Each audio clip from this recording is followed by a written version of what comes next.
പഹൽഗാം ഭീകരാക്രമണം ചർച്ച ചെയ്യാൻ UN സുരക്ഷാ സമിതി ഉടൻ യോഗം ചേരും. അതേസമയം പാകിസ്ഥാനെതിരെ സാമ്പത്തിക നടപടികൾ കർശനമാക്കണമെന്ന് അന്താരാഷ്ട്ര ഏജൻസികളോട് ആവശ്യപ്പെടാൻ പോവുകയാണ് ഭാരതം. IMF നൽകുന്ന സാമ്പത്തിക സഹായങ്ങൾ പുനഃപരിശോധിക്കുക, പാകിസ്ഥാനെ സാമ്പത്തിക financial action tax force grey ലിസ്റ്റിൽ ഉൾപ്പെടുത്തുക തുടങ്ങിയ കാര്യങ്ങളാകും ഭാരതം പ്രധാനമായി ആവശ്യപ്പെടുക.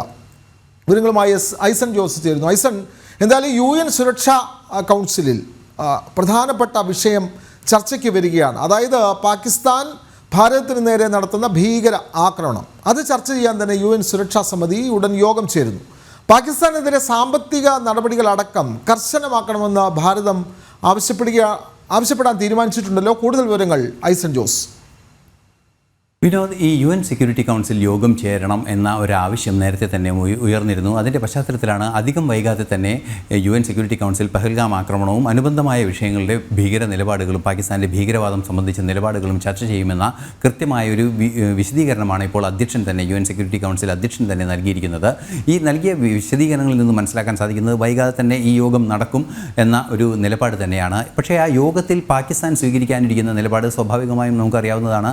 സ്വതന്ത്ര അന്വേഷണം വേണമെന്ന നിലപാടും അത്തരത്തിലുള്ള കാര്യങ്ങൾ തന്നെയാണ് പാകിസ്ഥാൻ്റെ ഭാഗത്തു നിന്നുണ്ടാവുക. ഇക്കാര്യത്തിൽ തങ്ങൾക്ക് പങ്കില്ല എന്ന ഒരു നിലപാട് തന്നെ പാകിസ്ഥാൻ സ്വീകരിക്കുമെന്ന കാര്യത്തിലും തർക്കമില്ല. എന്നാൽ ചൈന നേരത്തെ സ്വീകരിച്ചിരുന്നൊരു നിലപാടുണ്ട്. ഈ അടുത്ത ദിവസങ്ങളിൽ UN സെക്യൂരിറ്റി കൗൺസിൽ യോഗം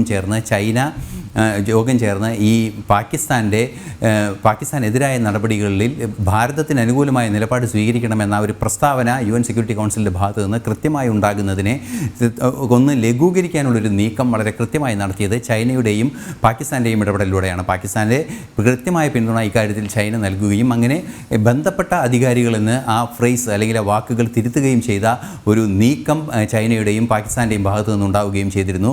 അതിനുശേഷമാണ് സ്വതന്ത്ര അന്വേഷണം വേണം ഇക്കാര്യത്തിൽ എന്ന് പാകിസ്ഥാൻ പറഞ്ഞതിനെ ചൈന അനുകൂലിക്കുകയും ചെയ്തത്. ഈ രണ്ട് നിലപാടുകളുടെയും ഭാഗമായി ചൈനയും പാകിസ്ഥാനും UN സെക്യൂരിറ്റി കൗൺസിലിൽ എടുക്കുന്ന തീരുമാനങ്ങൾ അല്ലെങ്കിൽ എടുക്കുന്ന നിലപാട് ഏറെ ഗൗരവമുള്ളതായിരിക്കും. അതുതന്നെയായിരിക്കും ഏറെ വാർത്താ പ്രാധാന്യത്തോടെ ചർച്ച ചെയ്യപ്പെടുക എന്നാണ് മനസ്സിലാക്കാൻ സാധിക്കുന്നത്.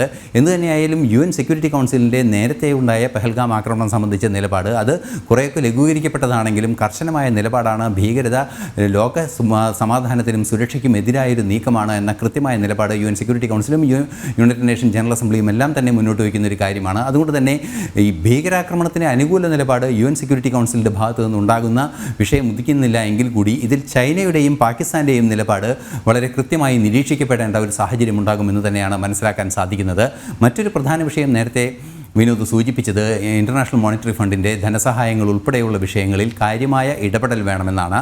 അതായത് ഇൻ്റർനാഷണൽ മോണിറ്ററി ഫണ്ടിൽ നിന്നും വൻതോതിൽ പാകിസ്ഥാന് ധനസഹായം ലഭ്യമാക്കുകയും ആ ലഭ്യമാക്കുന്ന ധനസഹായം ഉപയോഗിച്ച് പാകിസ്ഥാൻ ക്ഷേമ പ്രവർത്തനങ്ങൾ അല്ലെങ്കിൽ വികസന പ്രവർത്തനങ്ങളെല്ലാം നടത്തുന്നുവെന്നാണ് പറയുന്നത് എങ്കിൽ കൂടി സ്വാഭാവികമായും അത്തരം പണം കൂടി ഈ വക ഭീകര പ്രവർത്തനങ്ങളിലേക്ക് ഭാരതത്തിനെതിരായ ഭീകരയുദ്ധം പ്രോത്സാഹിപ്പിക്കുന്നതിനുള്ള നീക്കങ്ങൾക്ക് ചെലവഴിക്കപ്പെടുന്നുണ്ട് എന്നൊരു കൃത്യമായൊരു ആരോപണം ഭാരതത്തിൻ്റെ ഭാഗത്തുനിന്ന് കാലങ്ങളായി ഉണ്ടാകുന്നുണ്ട്.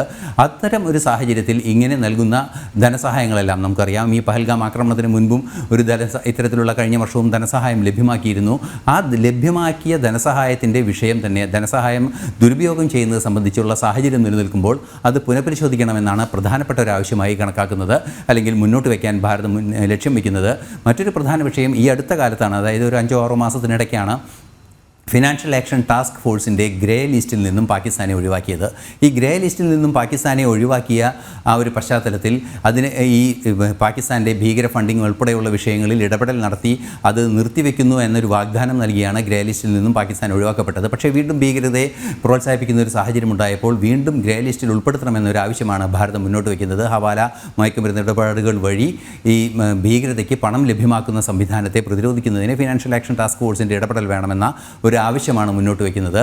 അതുപോലെ തന്നെ തുടർച്ചയായി ഇത്തരത്തിലുള്ള ആക്രമണങ്ങളെ നിയന്ത്രിക്കുന്നതിനുള്ള നീക്കങ്ങൾ നടത്തുമ്പോൾ ഒരു വശത്ത് സൈനികമായും ഭാരതത്തിൻ്റെ തന്നതായ നയതന്ത്ര ഇടപെടലുകളും നയതന്ത്ര നടപടികളും തുടരുമ്പോഴും ഇപ്പോൾ രണ്ടാം ഘട്ടത്തിലൊരു നയതന്ത്ര നീക്കത്തിലേക്ക് ഭാരതം കടക്കുന്നു എന്നാണ് ഈ UN-ലെയും അതുപോലെ തന്നെ ഫിനാൻഷ്യൽ ആക്ഷൻ ടാസ്ക് ഫോഴ്സിൻ്റെയും IMF-ൻ്റെയും ഒക്കെയുള്ള വിഷയങ്ങളിൽ ഭാരതം എടുക്കുന്ന നിലപാടിൽ നിന്നും മനസ്സിലാക്കാൻ സാധിക്കുന്നത്.